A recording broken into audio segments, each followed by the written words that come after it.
The BlkIce Chronicles massive. This is crazy day. It's Tuesday, the 29th. 5 something in the morning. Las Vegas. 48, 49 degrees. We just came back from doing our morning run. The BlkIce Chronicles is in full swing, season 6. We're on episode 3 right now and debuting this Monday coming, the first Monday in December, will be episode 4. It's entitled Women Act Crazy Part 1. So you have to stay tuned for that, and it is viewer discretion is advised. All right, so what do I want to speak on today?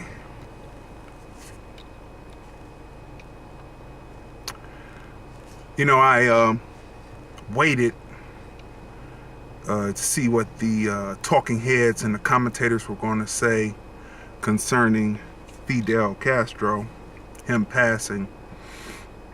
And let me say first, Soledad O'Brien, in my opinion, she needs to get a tougher skin if she's going to tell the side of Fidel and of why his people who believed in his revolution loved him. She needs to get tougher than that, because most of the people who come on TV, they are anti-Castro. So they brought her on, it appeared to me, to be the punching bag, but she's got to get a little bit stronger, you know, because they just punched her around, and in the end she would say, yes, he's a dictator, yes, he's a dictator, but she needed to tell the truth. She was talking about Afro-Cubans, but she didn't say that Castro, well, let's go back first. Castro comes into power, but what you don't know about Batista and all of that was going on, white slave owners from Mississippi were recruited to come over to Cuba. So when you see the lighter skinned Cubans who look white, that's because of the fact that they got over there, you know, as usual, there was some raping and all that happened, and then their kids came up, and the ones who manifest as white looking, who believed in what the white slave owners believed in, they kept that oppressive system going. It's just like how the sheriff in LA went to Mississippi to recruit former Mississippi soldiers that fought in the war to come to become police officers and deputies and all that, because they knew that Mississippi was the worst. Or let me say that we know that Mississippi, out of all the states in the South, as far as segregation and bigotry, hanging and all that, was the worst. So they recruited people from there. And that's what you see the culture of the LAPD, were people who were brought to keep the blacks who had migrated to the factories during World War II for jobs. When the migration happened, the sheriff came, the police chief came, and got people from there to man the LAPD. And so thus you see that. So the same thing happened in Cuba. So when Fidel Castro came into power, he kicked the oppressive Cubans out, the ones that were the rich, the ones who had riches but were not sharing with the people, making it a class system, kind of like what it is in the United States today. He kicked them out, instituted universal health care, which is a socialist type thought, and no one could own anything individually. Everyone was in the collective whole. Now, so that's the truth that Soledad O'Brien should be saying when she gets up there, that he was for, in particular, the downtrodden people who were considered Afro-Cuban, but they were Africans, and he even said that African blood ran through him, and so he was for the African, and he supported all indigenous people around the globe who were oppressed under the white supremacist system.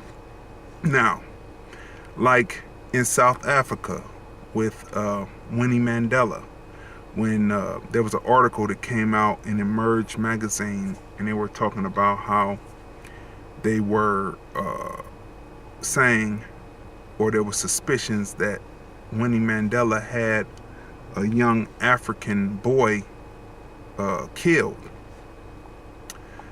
And the article goes on to say that he was giving information to the government, which was, practicing apartheid on African people in their own country. People who came in as invaders took over the country and then instituted apartheid, segregation. Well, just like that, right or wrong, wrong or right, to save her people who were being mutilated, brutalized, and murdered, it's never been proven if she did or didn't. But if she did, it was something that would appear to me to be necessary when you're fighting a war. Okay, so let's go to Castro. Or let's move away from South Africa and let's go up to Libya. They said that Muammar Gaddafi was a dictator, and he was evil to his people, and he did this, did that. So finally they got the chance to overthrow him, and they did. And look at the country, and look at the turmoil that they have started. Iraq, they said Saddam Hussein was a dictator. He was abusive to his people, did all kinds of things to his people. Okay, so they get him out of there, and you see the hanging on video.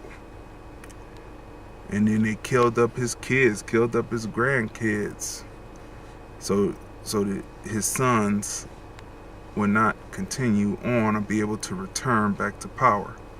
Look at what turmoil and what disaster they have brought upon the world with that. See, it's one thing about so-called dictators. At one time, the United States considered them to be on their side. Then they don't do something that they want them to do, and then all hell breaks loose. Which, if the United States provides money, food, etc., then you would expect that comes with strings, and looking at it from the United States side, well then do what we ask, or there will be a problem. But look at all these dictators.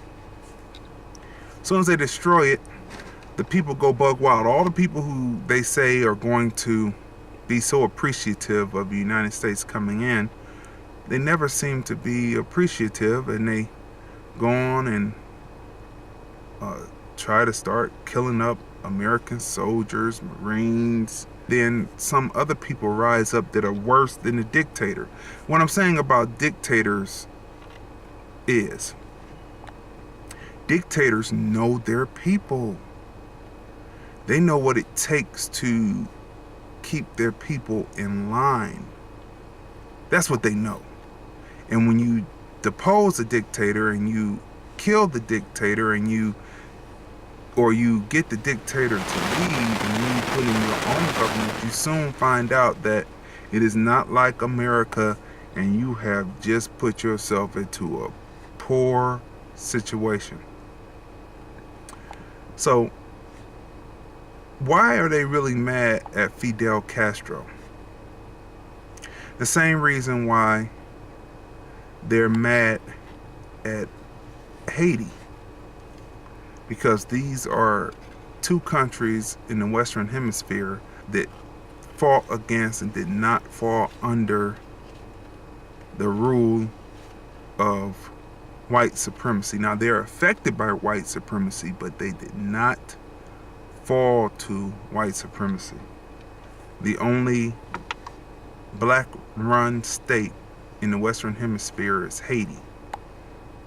The only black-run country in the within the Western Hemisphere is Cuba, because Fidel Castro said he was for the Afro-Cubans because he had black in him, so he was a black man fighting. No matter how he was manifest, he was fighting as a black man. So this is why they don't like Fidel. And another thing, for people who don't know, you need to do your research. The reason why they fight against Russians are bleached Asians. Now go do your research. When you look at them, they're in Asia. They're bleached Asians. You have to go through the people crossing over the land bridge and setting in different pockets. Caucasoids look Asian also. So the original Caucasoids, just do your research on that. Find out, but they are bleached Asians. They are not considered white by white standards. But they have leaders that they put up that may represent and look as if they're Caucasian, but they're not. So that's very important that you look at that and do your research on that. So, dictators. So, Fidel Castro. The reason why they hate him so is because he was able to outlive and outsmart and outdo and survive many different assassination attempts on his life. 7 presidents. And the last president opened up discussions. So now he's gone. And what I would like to say to the Cuban people is, be careful about letting in the United States, because you want to see things change. Already, with them opening up, people have already come in and bought buildings and have started to remodel those buildings. Seeing all this on the news. They will re-gentrify that area like they're doing to black Americans in this country. Re-gentrifying areas like Harlem, Brooklyn, you name it. They're trying to re-gentrify where I come from, Cleveland, Ohio. The southeast side of Cleveland, how they're trying to re-gentrify that and move more whites in. So all over the country they're doing this. They will re-gentrify and price you out of your own home. They will make that a luxury place. You want to think that you thought prostitution was bad. Prostitution will be off the chain. That's one. That's all they care about. Exotics. Prostitution.